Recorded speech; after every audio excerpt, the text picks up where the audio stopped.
Hi everyone, welcome back to the channel. Great to hear lots of happenings in Palantir government business space recently. The news of a partnership between Carahsoft and Palantir is a significant one. Stay tuned to this video for more in-depth analysis. Remember to like the video if you like the content and subscribe to the channel to receive more Palantir analysis. As usual, this video is only for educational purpose only. Do not treat this as any form of advice. Always do your own due diligence. In addition, please feel free to comment if you find any information that I have shared that is not accurate. Some of you may know Carahsoft or in this field and would know better than me. I would greatly appreciate if you can correct me or share more of what you know. We are all here to learn from one another. We have just received news that Palantir will have a new channel partner in Carahsoft. This is big news. Brian of Palantir described the move as an addition of hundreds of sales staff who will help to distribute Palantir solutions to US government bodies. On top of that, an inaugural federal advisory board was formed to advise the company on government contracts. The board will consist of 5 former senior public officials across defense, intelligence, and homeland security. The board will possess the knowledge to evaluate and improve Palantir solutions to meet the government needs and also have the connections for Palantir to widen their reach in this area. If we put this news together, we can infer 3 important points. Number 1, Palantir remains committed to growing its government business like what Alex Karp mentioned on the earnings call. Number 2, the slowdown in government business growth in Q4 2021 may not be a long-term trend and there is still a large TAM ahead for Palantir to capture. As I mentioned many times in my previous video, Palantir market share in the government business space is only about 2%, derived out of the remaining deal value of 1.2 billion they already captured against a TAM of 63 billion projected by management. Point number 3. There is increased emphasis on sales, which in this case extending reach via a new channel partner and building connections and know-how via the advisory board. We know the company is proud of having one of the best products in the industry, but for investors, we want to see business growth and sales being executed, and that means requiring not just having the best solutions, but also bringing in the demand and the buck for the company. In the rest of this video, I will focus on talking how Carahsoft actually provide value as a channel partner to Palantir. With reference to the Carahsoft website, they describe themselves as the largest government partner and master government aggregator. The company will leverage on its network of technology vendors, or in this case Palantir, integrators and resellers to serve the US government across federal, state and local level. It's interesting to note that they are working for the Canadian government as well. For example, Carahsoft will actually help government entities who is the end client to vet through the services of the technology vendors, review if the price is competitive and whether the terms and offerings are compliant to the laws and regulations. In a nutshell, Carahsoft simplifies the day-to-day procurement activities of government organizations. The company has been in business for 17 years, has more than 2,000 staff with a 9 billion turnover. So what is the value of Carahsoft to technology vendors like Palantir? Carahsoft is a sales channel partner for these tech firms. Instead of hiring sales staff to go for government contracts, you can tap on the expertise of Carahsoft. Currently, there are a variety of solutions on the platform as you can see on the screen. I have called out AI, big data and ML sectors, given that this is the space that Palantir plays in. We can see companies like Databricks that actually build data lakes and warehouse. Snowflake is also there. We can also see AWS and Google Cloud that Palantir can work on, or rather Foundry, C3AI, which some may consider a Palantir competitor. The point here is that there are many of these big names working with Carahsoft currently. This demonstrates the skill of the platform and network that Palantir can potentially leverage on. In my previous video, I did a deep dive on the number of accounts, client count and nature of the US government contracts.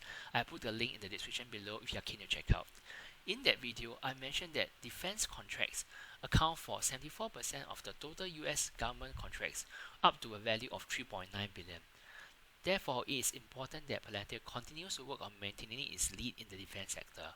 This is where big contracts are derived from the government and is considered a traditional strength of Palantir, starting off as a defense contractor. Carahsoft has some contracts that were being executed via SAP, Adobe, Zscaler and many more. Therefore, other than relying on its own staff, Palantir can tap on Carahsoft partnership to secure more defense contracts. To sum it up, Palantir has onboarded Carahsoft as a channel partner. Carahsoft has its own team of sales and marketing staff who will work with its network of resellers, system integrators, and consultants to help distribute Palantir products to US government bodies. I infer that this is not to replace the current prospective work done directly by Palantir, but to complement their existing sales acquisition efforts. In other words, this partnership focuses more on selling modular solutions, which caters to specific use cases and are priced more competitively. These are probably smaller parts of Palantir solution which are more easily deployed and sold than the full product suite. In contrast, the big government contracts that require the full stack of Foundry or Gotham is still likely to be continued being sold directly by Palantir staff, as those may require the expertise of forward deployed engineers and having a high level of customizations.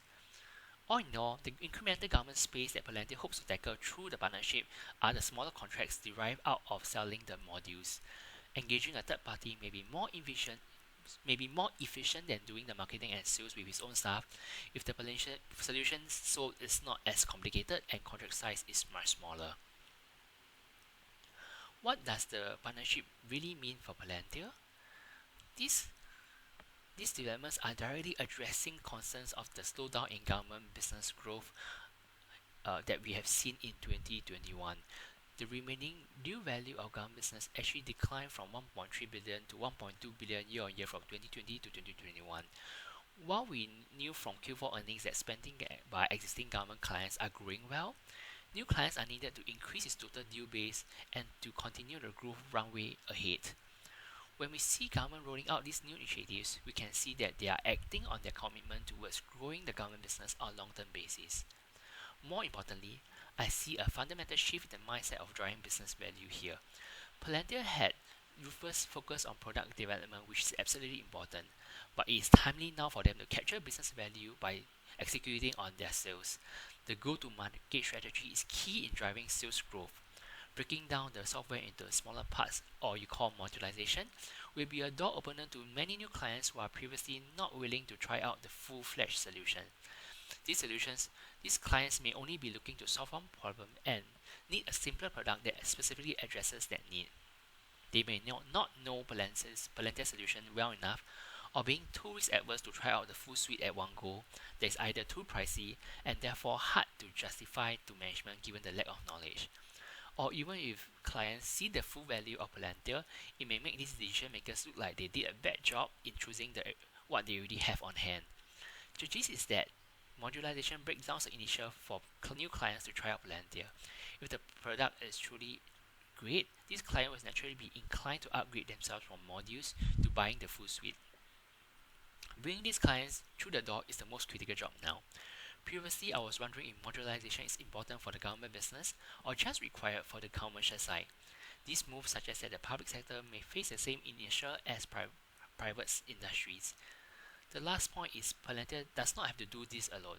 Having a channel partner to distribute your product increases the number of boots on the ground. Many of the SaaS companies out there have scaled very well by leveraging on multiple sales channels. For example, if you look at SentinelOne, it's growing at triple digits for consecutive quarters. They partner with incident response providers as well as managed security service providers, and their channel sales actually account for about 20% of their sales. The number of incident response partners they have actually amounted to over 100 plus of them. While Palantir is in an entirely different space, partnership is definitely one way to boost their sales channel. In conclusion, these developments are definitely exciting ones that might suggest more growth to come for the government business. If the public sector maintains its past year growth, couple that with a fast-growing commercial business, Palantir will be a very strong business that brings value not just to shareholders, but will always be around to serve all stakeholders during challenging times. I did not cover this one big news that has been circulating online, as I'm not sure if Palantir has achieved the clearance or are they just working on it. For those who are not familiar, companies are given a tier level which determines the scope where one can service government entities. Palantir is currently at level 5 and are looking to move to level 6, which will make them the first SaaS companies to achieve that level of clearance. This would mean potential increase in TAM as they will be handling classified information, and there are so little companies out there that can do that. Let's keep a lookout for this news. I will do a video if I see more concrete information. That's all. I would really appreciate if you can subscribe to the channel and like the video. After all, I spent lots of effort on it, and I hope you will appreciate that. Thank you very much for listening, as always.